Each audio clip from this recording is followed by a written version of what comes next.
नमस्कार। आकाशवाणी जयपुर अजमेर से प्रस्तुत है प्रादेशिक समाचार।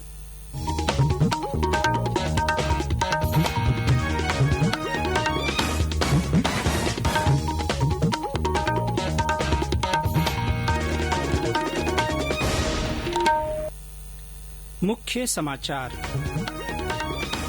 राज्य मंत्रिमंडल की कल जयपुर में हुई बैठक। विधानसभा का आपात सत्र बुलाने पर हुई चर्चा। प्रधानमंत्री नरेंद्र मोदी आज सुबह 11 बजे मन की बात कार्यक्रम में अपने विचार करेंगे साझा। राज्य में अब तक कोरोना संक्रमण के 35,298 मामले। कल एक ही दिन में आए सर्वाधिक 1,120 नए मामले। और करगिल विजय दिवस आज, राष्ट्र युद्ध वीरों को अर्पित कर रहा है श्रद्धांजलि। समाचारों के साथ मैं जितेंद्र सिंह पूनिया। और अब समाचार विस्तार से। राज्य विधानसभा का आपात सत्र बुलाने के मुद्दे पर राज्यपाल को नया प्रस्ताव भेजने के लिए कल शाम राज्य मंत्रिमंडल की बैठक हुई। मुख्यमंत्री अशोक गहलोत की अध्यक्षता में आयोजित ये बैठक महज 10 मिनट चली। गौरतलब है कि प्रदेश में जारी सियासी संकट पर राज्यपाल कलराज मिश्र ने एक बयान जारी कर कहा था कि संवैधानिक मर्यादा से ऊपर कोई नहीं है। इस बयान में राज्य सरकार द्वारा विधानसभा सत्र बुलाए जाने के लिए सौंपी गई पत्रावली में पाई गई कमियों का भी उल्लेख किया गया था।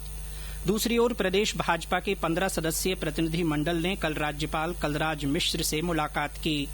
प्रतिनिधि मंडल में प्रदेश अध्यक्ष सतीश पूनिया, प्रतिपक्ष के नेता गुलाब चंद कटारिया, प्रतिपक्ष के उपनेता राजेंद्र राठौड़ समेत कई वरिष्ठ नेता शामिल थे। मुलाकात के बाद पत्रकारों से बातचीत करते हुए प्रतिपक्ष के नेता गुलाब चंद कटारिया ने कहा कि संवैधानिक पद के प्रति सरकार और मुख्यमंत्री का रवैया आपत्तिजनक रहा है। प्रतिनिधि मंडल ने राज्यपाल को एक ज्ञापन देकर संवैधानिक मूल्यों की रक्षा करने का अनुरोध किया है। इससे पहले जयपुर में कांग्रेस विधायक दल की बैठक आयोजित हुई। इस बैठक में सरकार को समर्थन कर रहे कांग्रेस के साथ अन्य पार्टियों के विधायक तथा निर्दलीय विधायक भी शामिल हुए। बैठक में मुख्यमंत्री अशोक गहलोत ने सभी विधायकों से हर स्थिति के लिए तैयार रहने का आह्वान किया। राज्य सरकार के खिलाफ कथित षड्यंत्र को लेकर कांग्रेस के कार्यकर्ताओं ने सभी जिलों में धरना दिया। उधर कांग्रेस ने राज्य विधानसभा का विशेष सत्र नहीं बुलाने के विरोध में कल जयपुर सहित देश के सभी राज्यों के राजभवनों का घेराव करने का ऐलान किया है। कांग्रेस के संगठन महासचिव केसी वेणुगोपाल ने ट्वीट करके ये जानकारी दी। प्रधानमंत्री नरेंद्र मोदी आज सुबह 11 बजे आकाशवाणी पर मन की बात कार्यक्रम में अपने विचार साझा करेंगे। यह इस मासिक रेडियो कार्यक्रम की 67वीं कड़ी होगी। आकाशवाणी और दूरदर्शन के समूचे नेटवर्क पर इसका प्रसारण किया जाएगा। आकाशवाणी समाचार की वेबसाइट www.newsonair.com और news on AIR mobile app पर भी ये कार्यक्रम उपलब्ध रहेगा। आकाशवाणी, डीडी न्यूज, पीएमओ और सूचना तथा प्रसारण मंत्रालय के यूट्यूब चैनलों पर भी यह कार्यक्रम लाइव उपलब्ध रहेगा। हिन्दी में इस कार्यक्रम के प्रसारण के तत्काल बाद क्षेत्रीय भाषाओं में इसका प्रसारण किया जाएगा। क्षेत्रीय भाषाओं में शाम 8 बजे इसका पुनः प्रसारण भी किया जाएगा। प्रधानमंत्री नरेंद्र मोदी ने रेहड़ी पटरी वालों के लिए शुरू की गई प्रधानमंत्री आत्मनिर्भर स्वनिधि योजना के क्रियान्वयन की कल समीक्षा की। ये योजना आवास और शहरी मामलों के मंत्रालय की ओर से शुरू की गई है। समीक्षा बैठक में प्रधानमंत्री को जानकारी दी गई कि योजना के तहत अब तक 2,60,000 से अधिक आवेदन प्राप्त हुए हैं, जिसमें से 64,000 से अधिक को मंजूरी दे दी गई है और 5,500 से अधिक के लिए वित्तीय मदद जारी कर दी गई है। प्रधानमंत्री ने पारदर्शिता और जवाबदेही सुनिश्चित करने के लिए योजना के तहत मोबाइल ऐप और वेब पोर्टल के जरिए निधि आवंटन की व्यवस्था पर प्रसन्नता व्यक्त की। उन्होंने कहा कि रेहड़ी पटरी वालों को वित्तीय मदद पूरी तरह से डिजिटल माध्यम से होनी चाहिए। उन्होंने कहा कि इस योजना को सिर्फ रेहड़ी पटरी वालों के लिए कर्ज की सुविधा के रूप में नहीं, बल्कि उनके समग्र आर्थिक उत्थान के माध्यम के रूप में देखा जाना चाहिए। विदेशों में फंसे भारतीयों को वापस लाने के लिए वंदे भारत मिशन का 5वां चरण 1 अगस्त से शुरू होगा और 31 अगस्त तक जारी रहेगा। नागरिक उड्डयन मंत्री हरदीप सिंह पुरी ने बताया कि मिशन का विस्तृत कार्यक्रम जल्द ही घोषित किया जाएगा।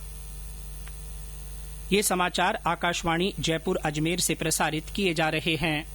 प्रादेशिक समाचार बुलेटिन आप हमारे ट्विटर हैंडल @AIRnews_जयपुर पर फॉलो कर सकते हैं। राष्ट्र आज करगिल विजय दिवस पर युद्ध वीरों को श्रद्धांजलि अर्पित कर रहा है। यह दिवस 1999 में ऑपरेशन विजय में भारतीय सशस्त्र बलों की सफलता के उपलक्ष्य में मनाया जाता है। इस दिन भारतीय सेना ने करगिल सेक्टर को पाकिस्तानी घुसपैठियों से मुक्त कराया था। करगिल युद्ध 60 दिन से भी अधिक समय तक चला। इस दौरान टाइगर हिल पर विजय एक महत्वपूर्ण उपलब्धि थी। भारतीय सैनिकों ने लगभग 18,000 फुट की ऊंचाई पर कठिन परिस्थितियों में यह युद्ध लड़ा। भारतीय सेना ने एक ट्वीट में कहा है कि ऑपरेशन विजय भारतीय सैनिकों के अदम्य शौर्य, साहस और बलिदान की गाथा है। करगिल विजय दिवस के मौके पर उपराष्ट्रपति एम वेंकैया नायडू, रक्षा मंत्री राजनाथ सिंह ने शहीदों को नमन किया है। नायडू ने अपने संदेश में कहा कि राष्ट्र हमेशा शहीदों के साहस और शौर्य के प्रति कृतज्ञ रहेगा। प्रदेश में कल कोरोना संक्रमण के एक ही दिन में रिकॉर्ड 1,120 नए मामले सामने आने के साथ अब कोरोना संक्रमितों की संख्या बढ़कर 35,298 हो गई है। सबसे ज्यादा 313 मरीज अलवर से रिपोर्ट हुए हैं। स्वास्थ्य विभाग द्वारा जारी रिपोर्ट के अनुसार जोधपुर में 271, जयपुर में 93, कोटा में 80, अजमेर में 67, बाड़मेर में 56, भीलवाड़ा में 46, भरतपुर और पाली में 29, बीकानेर में 27, राजसमंद में 18, बांसवाड़ा में 16, करौली में 15, बूंदी में 12, जयपुर में 10, सवाईमाधोपुर में 6, धौलपुर, झालावाड़ और झुंझुनू में 5-5, जालौर और हनुमानगढ़ में 4-4, डूंगरपुर में 3, श्रीगंगानगर, चित्तौड़गढ़ और दौसा में 2-2 व्यक्तियों में कोरोना संक्रमण की पुष्टि हुई है। प्रदेश में अब तक 25,306 लोग कोरोना संक्रमण से मुक्त हो चुके हैं। इनमें से 24,204 व्यक्तियों को अस्पतालों से छुट्टी मिल गई है। राज्य में अभी 9,379 सक्रिय मरीज हैं। इस बीमारी से अब तक 613 लोगों की मृत्यु हो चुकी है। प्रधानमंत्री नरेंद्र मोदी कल भारतीय आयुर्विज्ञान अनुसंधान परिषद के नोएडा, कोलकाता और मुंबई स्थित 3 नई उच्च क्षमता वाली प्रयोगशालाओं का उद्घाटन करेंगे। सरकार ने कोविड-19 महामारी की प्रारंभिक स्तर पर पहचान और उसे रोकने के लिए टेस्ट, ट्रैक, ट्रीट रणनीति अपनाई है। इसके तहत परिषद ने कोरोना वायरस के प्रकोप से सफलतापूर्वक निपटने के लिए टेस्ट की क्षमता को बढ़ाने का फैसला किया है। केंद्र सरकार ने राज्यों और केंद्र शासित प्रदेशों को कोविड परीक्षण क्षमता को बढ़ाने के पहले ही निर्देश जारी कर दिए हैं। उधर आईआईटी खड़गपुर के शोधकर्ताओं ने कोविड-19 संक्रमण की जांच के लिए अपने किस्म का पहला पोर्टेबल रैपिड टेस्टिंग डिवाइस विकसित किया है। इस अनोखे और बेहद सस्ते डिवाइस से कोविड-19 की जांच लैब के बाहर और आरटी-पीसीआर मशीन के बिना ही संभव हो सकेगी। इससे पूरी दुनिया में जांच से वंचित लोगों की कोविड जांच सुविधा बेहद कम कीमत पर मिल सकेगी। कोविड-19 महामारी को देखते हुए केंद्र ने महात्मा गांधी राष्ट्रीय ग्रामीण रोजगार गारंटी योजना के लिए अतिरिक्त 40,000 करोड़ रुपए आवंटित किए हैं। ग्रामीण विकास और पंचायती राज्य मंत्री नरेंद्र सिंह तोमर ने एक कार्यक्रम के दौरान ये जानकारी दी। प्रदेश में पिछले 2 दिनों से कई स्थानों पर बारिश का दौर जारी है। इससे किसानों के चेहरों पर रौनक आ गई है। इस बारिश से खरीफ की फसल को लाभ मिलेगा। कल सबसे ज्यादा 15 सेंटीमीटर बारिश पाली जिले के मारवाड़ जंक्शन में रिकॉर्ड की गई। और अब आकाशवाणी जयपुर के समाचार विभाग की विशेष अपील। श्रोताओं, कोरोना से बचाव के लिए घर से बाहर हमेशा मास्क पहनें और 2 गज की दूरी बनाए रखें। बार बार हाथ धोएं या सैनिटाइजर से साफ करें। बहुत आवश्यक होने पर ही घर से बाहर निकलें। और अंत में मुख्य समाचार एक बार फिर। राज्य मंत्रिमंडल की कल जयपुर में बैठक हुई। विधानसभा का आपात सत्र बुलाने पर चर्चा की गई। प्रधानमंत्री नरेंद्र मोदी आज सुबह 11 बजे मन की बात कार्यक्रम में अपने विचार साझा करेंगे।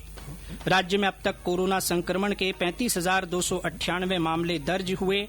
कल एक ही दिन में सर्वाधिक 1,120 नए मामले सामने आए। और करगिल विजय दिवस आज, राष्ट्र युद्ध वीरों को श्रद्धांजलि अर्पित कर रहा है।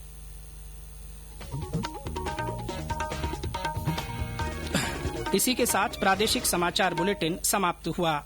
हमारा अगला बुलेटिन हिंदी में दोपहर 12:30 पर प्रसारित होगा। नमस्कार।